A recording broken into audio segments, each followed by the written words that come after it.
এটি হলো কানসাট জমিদার বাড়ি, যা নতুন রূপে সংস্কারের কাজ চলছে। ইতিহাসের পাতায় হারিয়ে যাওয়া এক জনপদের কথা, যার আভিজাত্য একসময় কানসাটের আকাশে ছুঁয়েছিল।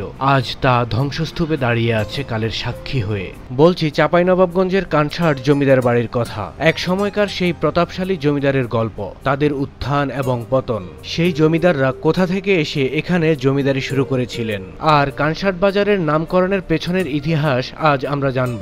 বন্ধুরা, এটাই হলো সেই কানসাটের রাজবাড়ি। এই রাজবাড়িটি এখন পরিত্যক্ত অবস্থায় আছে। এটা কিছুদিনের মধ্যে হয়তো ঠিক হয়ে যাবে। বর্তমানে এটার কাজ চলছে। কাজ শেষ হলে এটা আবার হয়তো উন্মুক্ত করে দেওয়া হবে। বর্তমানে এটা এখনও বন্ধ আছে কাজের কারণে। তো আপনারা আসলে কানসাটে, চাঁপাইনবাবগঞ্জের কানসাটে এই বাড়িটিও দেখে যেতে পারেন। বর্তমানে এখানে কাজ চলছে। এখানে একটা বটগাছ আছে। কানসাট জমিদার বাড়ির বংশের আদিপুরুষরা পূর্বে বগুড়া জেলার করইঝাকইর গ্রামে বসবাস করতেন। তখন সেখানে তাদের উপর দস্যু সর্দার পণ্ডিত অত্যাচার শুরু করে দেয়। তার কারণে তারা সেখান থেকে বাধ্য হয়ে ময়মনসিংহ জেলার মুক্তাগাছায় এসে তারা বসতি স্থাপন করেন। পরে আবার চাঁপাইনবাবগঞ্জ জেলার কানসাট নামক গ্রামে এসে বসতি গড়ে তোলেন তারা। তারপর এখানে এসে তারা জমিদারি প্রথা চালু করেন। তবে কবে তারা জমিদারি চালু করেন তা জানা যায়নি। এই জমিদার বংশের মূল প্রতিষ্ঠাতা হলেন সূর্যকান্ত, শশীকান্ত ও শীতাংশুকান্ত। লোকমুখে শোনা যায় তারা নাকি তখন অনেক অত্যাচারে ছিলেন। যাই হোক, বাড়িটি সংস্কারের কারণে আমরা ভেতরে প্রবেশ করতে পারিনি। হয়তো কিছুদিনের মধ্যে সংস্কার কাজ শেষ হলে সকলের জন্য বাড়িটি আবার উন্মুক্ত করে দেওয়া হবে। কানসাট জমিদার বাড়ির ঠিক পেছনেই রয়েছে আরো একটি জমিদার বাড়ি। আমরা আছি সেই বাড়িতে, ঘুরিয়ে সব মিলিয়ে খুঁটিনাটি দেখাতে আপনাদেরকে। এর মধ্যে এক নজরে জেনে নেই কানসাট বাজারের নামকরণের ইতিহাস। কানসাট নামটি এসেছে কংসহাট্টা থেকে। প্রাচীনকালে এখানে কংসহাট্টা নামক এক রাজবাড়ি ছিল। অনেকেই মনে করেন এই রাজার নাম থেকেই পরবর্তীতে স্থানটির নাম হয় কানসাট। আবার অনেকে বলেন কংস বা কংসহাট্টার হাট থেকে এই নামের উৎপত্তি। আজ কানসাট বাংলার অন্যতম বৃহৎ আমের বাজার হিসেবে পরিচিত। তবে এর পেছনে রয়েছে জমিদারের ঐতিহ্য এবং মহেন্দ্র কুমার সাহার তৈরি বিখ্যাত কানসাট মিষ্টির ইতিহাস। আমরা এখন যেই জমিদার বাড়িটিতে আছি, এই জমিদার বাড়িটি স্থাপন করেন কেদারবাবু নামক এক জমিদার। প্রাচীন বাংলার রাজধানী গৌড়নগর যখন ছিল তখন তিনি সেখানকার ব্যবসায়ী ছিলেন। বন্ধুরা, এটা আরেকটা রাজার বাড়ি। আমরা এখানে এসেছি, আপনাদেরকে দেখাচ্ছি যে অনেকগুলো বাড়ি একসাথে। মোটামুটি বেশিরভাগ বাড়ি ভেঙে গিয়েছে। এই বাড়িটা একদমই ভেঙে জরাজীর্ণ অবস্থা। এখানে দেখা গেছে যে এখন অন্য মানুষরা থাকে, কলেজের মাস্টার বা এমন লোকেরাই নাকি এখানে বর্তমানে থাকে। আমরা সেগুলো আপনাদেরকে দেখাচ্ছি। চাঁপাইনবাবগঞ্জের কানসাটের জমিদার কেদারবাবু মূলত একজন স্বনামধন্য প্রভাবশালী ব্যবসায়ী ছিলেন। তিনি কোনো জমিদার ছিলেন না। তার প্রচুর ধন সম্পদ এবং প্রভাবপত্তি ছিল, যে কোনো জমিদার থেকে কম ছিল না তার। আমরা এখন যে বাড়িতে আছি এবং ঘুরে ঘুরে দেখছি, এটি সেই কেদারবাবুর জমিদার বাড়ি নামে পরিচিত, যা বর্তমানে দিনে দিনে ধ্বংসস্তূপে পরিণত হচ্ছে বা হয়েছে। এখানে ভেতরে ঢুকেই দেখা গেল যে কি পরিমাণ জরাজীর্ণ অবস্থায় বাড়িটি রয়েছে। এখানে এই বাড়িগুলো মধ্যে অনেক মানুষের বর্তমানে বসবাস। এখানে সিরিয়াল বাই সিরিয়াল এমন অনেকগুলো বাড়ি রয়েছে, যা দেখতে একটি প্রাচীন নগরীর মতোই মনে হয়। কানসাটের কেদার বাবুর বাড়িটি কবে নির্মাণ করা হয়েছিল তা নিয়ে কিছু মতভেদ আছে। তবে এই বাড়ির বিভিন্ন কাঠে লেখা দেখে জানা যায় বাংলা 1260 সালে এই বাড়িটি নির্মাণ করা হয়েছিল। বাড়িটি বর্তমানে কানসাট সোলেমান ডিগ্রি কলেজের হাতেই রয়েছে। এই এলাকা এখন প্রফেসর পাড়া হিসেবে পরিচিত হয়েছে, আর ডিগ্রি কলেজের প্রফেসরগণ এইসব বাড়িতে বসবাস করেন। এখানে কিছু হিন্দু পরিবার বসবাস করেন। তাদের ভাষ্যমতে তারা কেদারবাবুর বংশধর। বড় উঠানের পশ্চিম পাশে একটি মন্দির আছে, কিন্তু সেটি এখন আর পূজার্চনা হয় না। ব্রিটিশ আমলের পর, দেশভাগের পর এই অঞ্চলের জমিদারি প্রথার অবসান হয়। কালের পরিক্রমায় কেদারবাবুর এই বাড়িটি বর্তমানে ধ্বংসের মুখে। এটি অযত্ন অবহেলার শিকার হয়েছে এবং লতাপাতা ও আগাছায় জড়িয়ে আছে। কেদারবাবুর বানানো রুমগুলোর মধ্যে বর্তমানে দেখা যায় কি পরিমাণ ময়লা আবর্জনা দিয়ে রুমগুলোকে এভাবেই ঢেকে রাখা হয়েছে। আর বাড়ির ছাদগুলো আস্তে আস্তে ভেঙে নিচের দিকে পড়ছে। প্লাস্টার করা যেই সকল ইট ছিল, সেই ইটগুলো ক্ষয়ে ক্ষয়ে আস্তে আস্তে কেমন হয়ে যাচ্ছে। কত পুরনো একটি কাঠের দরজা, কত কারুকাজ, আর দেওয়ালগুলো দেখুন ঠিক আগের মতোই দাঁড়িয়ে আছে। বর্তমানে এই বাড়িটির এই অবস্থা। এখানে আসলে কলেজের মানুষরাই বেশি থাকে। কলেজের যারা টিচার আছে বিভিন্ন জায়গার, তারাই এই বাড়িটির মধ্যে বসবাস করছে। আর এটাই হলো সেই পুরনো বাড়ি, অনেকটাই জরাজীর্ণ অবস্থা।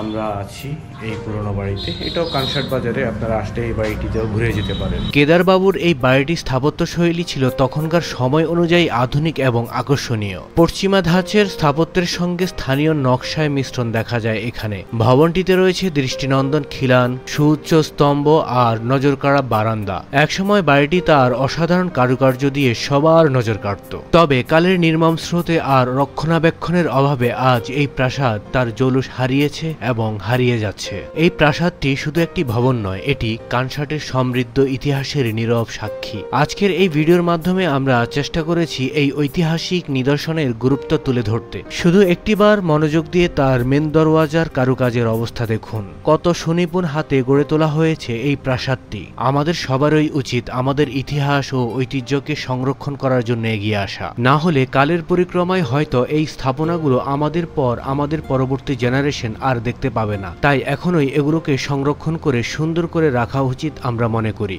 রাস্তার পাশে এমন সুন্দর স্থাপনা দেখে কার না ভালো লাগবে। তাই তো নিজে দাঁড়িয়ে গেলাম একটু দেখার জন্য এবং কি আপনাদেরকেও দেখানোর জন্য ক্যামেরাটা বের করে ভিডিওটা করে নিলাম। আপনারা যদি কখনো চাঁপাইনবাবগঞ্জ জেলার কানসাটে ঘুরতে আসেন অবশ্যই এই স্থাপনাগুলো দেখে যাবেন।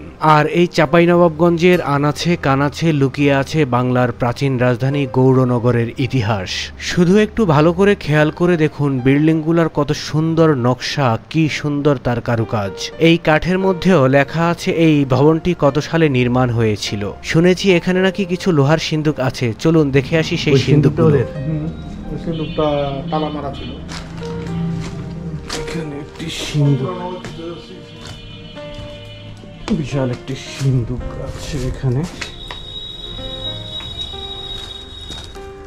যেটা এখন এই অবস্থা। অনেক শক্ত একটি সিন্দুক, অনেক পুরনো।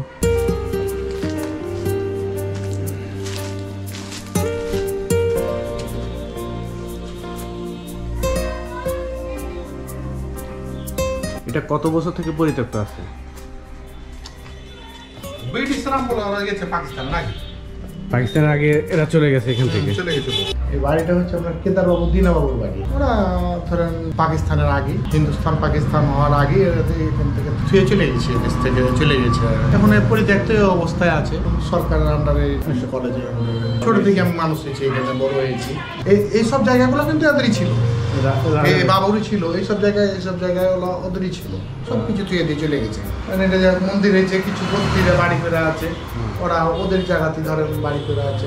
বাড়ির ভেতরে মাঝের উঠানের অংশটুকু দেখুন কত সুন্দরভাবে তখন তারা করেছিল এবং কি উঠানের চারপাশেই কত সুন্দরভাবে তারা প্ল্যান করে বাড়ি করেছে তখন। হয়তো বর্তমান আধুনিক সময়ে আরো অনেক সুন্দর বাড়ি হবে, অনেক সুন্দর স্থাপনা হবে, কিন্তু পুরনো এই স্থাপনাগুলোর মতো আর হয়তো আমরা ফিরে পাবো না। কারণ সময়ের সাথে সাথে সবকিছুরই পরিবর্তন হচ্ছে এবং হবে। দিনে দিনে নিত্য নতুন আমরা আরো কত কিছুই না দেখতে পাবো। হয়তো এমন আগের জমিদারি স্থাপনা হবে না এবং আর আসবেও না। তাই এখানকার স্থানীয় মানুষেরাও বলছে এই স্থাপনাগুলোকে যদি কোনোভাবে সংরক্ষণ করে রাখা যেত তাহলে অনেক ভালো হতো। তখন কি করতো আপনার ওই চাঁদির ছাতা, চাঁদি দিয়ে গোটাটায় আগ্নেয়টাকে ঘেরে রাখতো। আমার ঠাকুমা ঠাকুরদা এরা তো দেখছে বা ওদের বাড়ি এতে এই করেছে। তো বর্তমানে আস্তে আস্তে সব মানে কোথায় যেন সব কিছুই তো এলাকা, সবই তো হিন্দুর এলাকায়। সে তো বন্ধুদের মতন একরকম ভাবে বসবাস করি।